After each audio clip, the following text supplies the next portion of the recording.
This is FX Rack Live. It's a compact macOS audio unit host designed for live external effects routing. In this tutorial I will show you how I use it in my own mixer rack, an Allen Heath SQ5 connected to a Mac Mini over USB. The Mac Mini runs FX Rack Live as a dedicated external audio effects rack. The main idea is what I call headless total recall.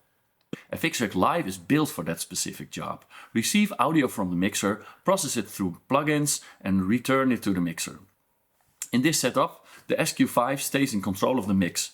FX Rack Live only acts as the plugin rack. The processed stereo outputs come back to the SQ5 as return channels, just like an external hardware effects unit. The SQ5 is connected to the Mac Mini over USB. I use one stereo send for reverb and another stereo send for delay.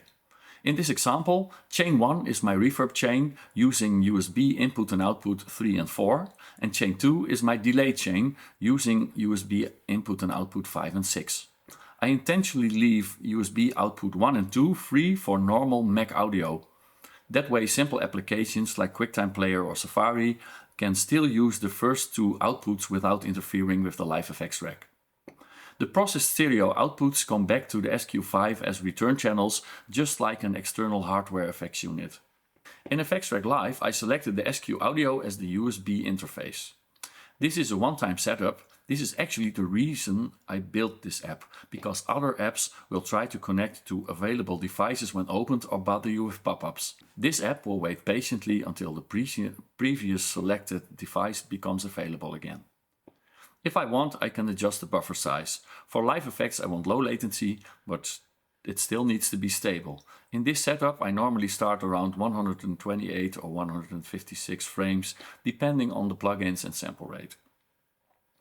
Then I label the first chain reverb. I choose input 3 and 4 coming from the SQ5 and output 3 and 4 returning the reverb to the mixer.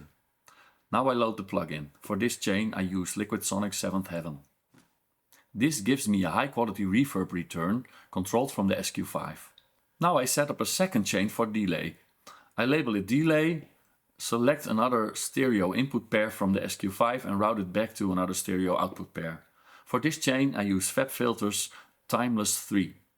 Here I use input 5 and 6 from the SQ5 delay and output 5-6 as the stereo delay return.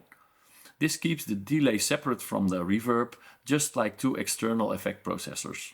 I can control the sends and returns from the mixer, while FX Rack Live handles the audio unit hosting. Now let us hear what this setup is doing. First, this is the dry signal from the mixer. Then I bring in the reverb from the 7th Heaven. Now I add the delay return from the Timeless. And now both effects are active together. Because the effects are returned to the SQ5, I can mix them exactly like regular external effects returns. After the setup is working, I save it. FX Rack Live is designed to restore the last saved working rack setup. That includes the selected audio device, the chain labels, input and output routing, plugin choices, bypass states, and a saved plugin state. This is an important part of the rack setup. I don't want to rebuild this during soundcheck. I want to power up the system and get back the same working reverb and delay setup. FX Rack Live is not meant to replace a DAW. It is meant to be a focused live audio unit rack for fixed setups where routing and recall matters. For a mixer rack, installation, live stream setup or compact live rack, the goal is simple. Power up the rack and get the same working FX setup every time. That is headless total recall with FX Rack Live.